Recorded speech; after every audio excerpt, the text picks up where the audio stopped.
Ini dari nasi langit underscore Pak. Ini dia menanyakan terkait kebijakan Kementerian Ketenagakerjaan tentang COVID-19. Itu kebijakannya seperti apa Pak? Ini informasi yang rekan-rekan tunggu-tunggu bagi pekerja yang dikategorikan.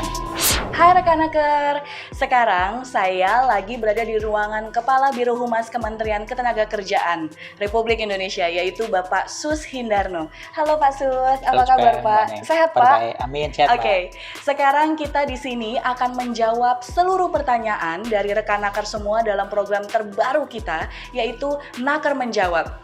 Kamu yang tanya, kita yang jawab.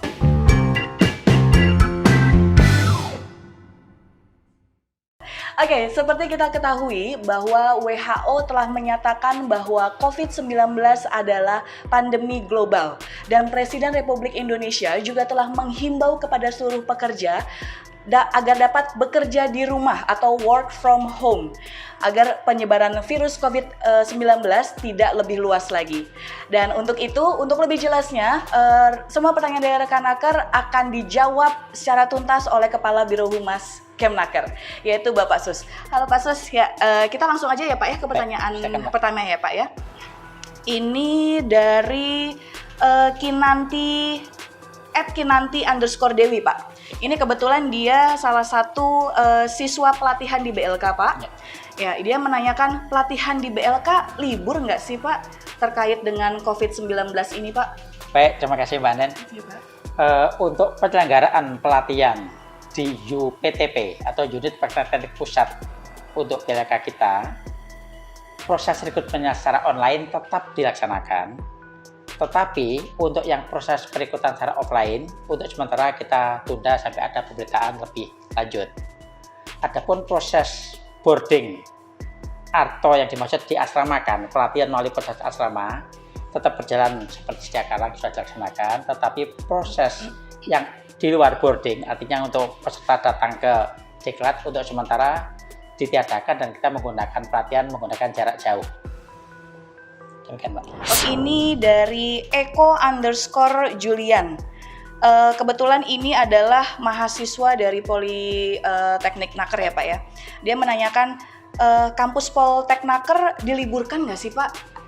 Oke, baik. Jadi untuk proses perkuliahan terkait dengan mahasiswa yang ada di Politeknik Ketenagakerjaan agar dilakukan dengan cara kuliah jarak jauh atau belajar melalui mekanisme jarak jauh. Oke Pak Sus, ini adalah pertanyaan kuncian nih Pak, kayak pertanyaan terakhir, pertanyaan yang ditunggu-tunggu oleh rekan naker. Ini dari nasi langit underscore Pak.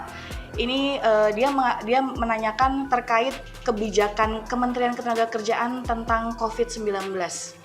Itu kebijakannya seperti apa Pak?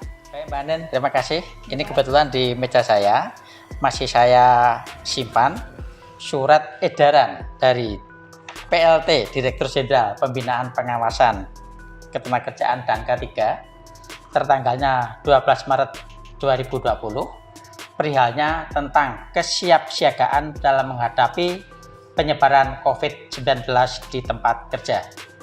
Surat edaran ini ditujukan kepada Kepala Dinas yang membidangi Ketenagakerjaan Provinsi yang memuat 1. Melakukan pembinaan dan pengawasan terhadap dilaksanakannya peraturan perundangan di bidang keselamatan dan kesehatan kerja atau K3, khususnya dalam upaya pencegahan kasus COVID-19 di tempat kerja. Yang kedua, menyebarluaskan informasi kepada semua jajaran organisasi dan pengawasan yang dampaknya terhadap sektor ketenagakerjaan. Yang ketiga, mendata dan melaporkan kepada instansi terkait setiap kasus yang patut diduga kasus COVID-19 di tempat kerja.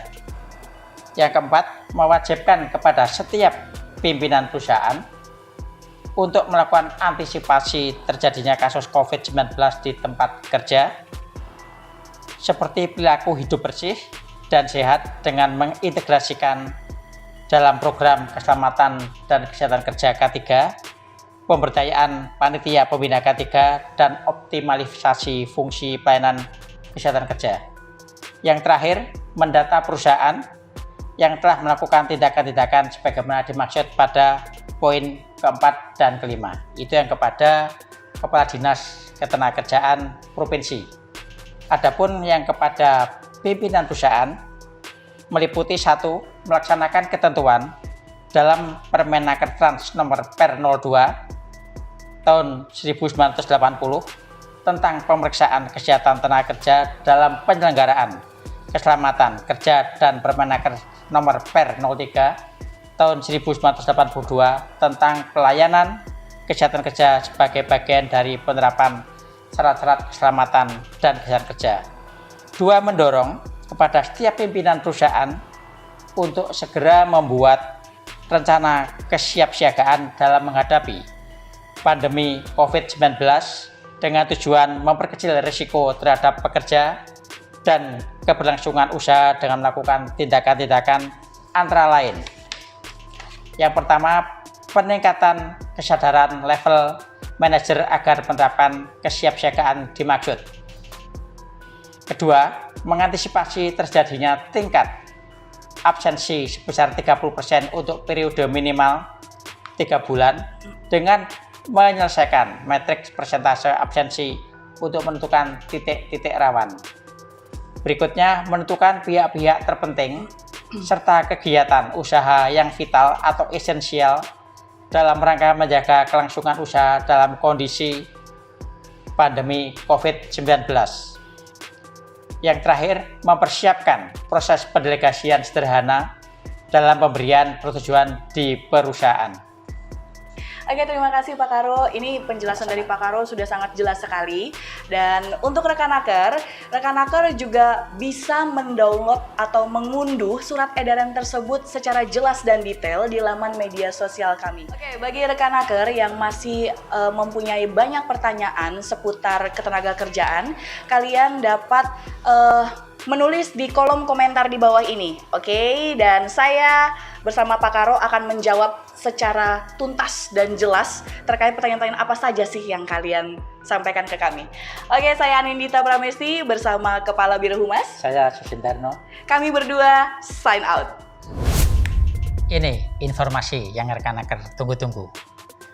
Bagi pekerja yang dikategorikan orang dalam pemantauan terkait COVID-19 dan tidak dapat masuk kerja paling lama 14 hari, serta memiliki surat keterangan dokter, maka perusahaan wajib membayar upahnya secara penuh bagi pekerja tersebut.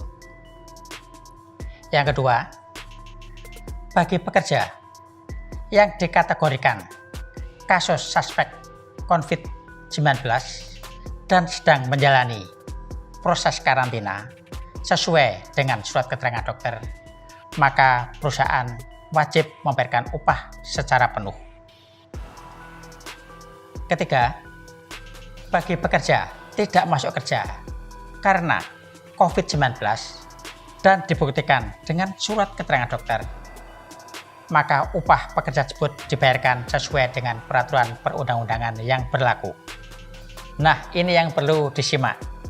Bagi perusahaan yang melakukan pembatasan usaha akibat kebijakan pemerintah daerah dalam pencegahan COVID-19 yang mengakibatkan sebagian atau seluruh pekerja tidak dapat masuk kerja, maka perubahan besaran upah dan cara pembayarannya sesuai dengan kesepakatan para pihak, yaitu pengusaha dan pekerja.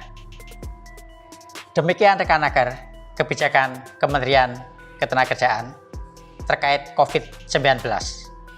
Semoga kita tetap aman dan sehat. Salam kompeten.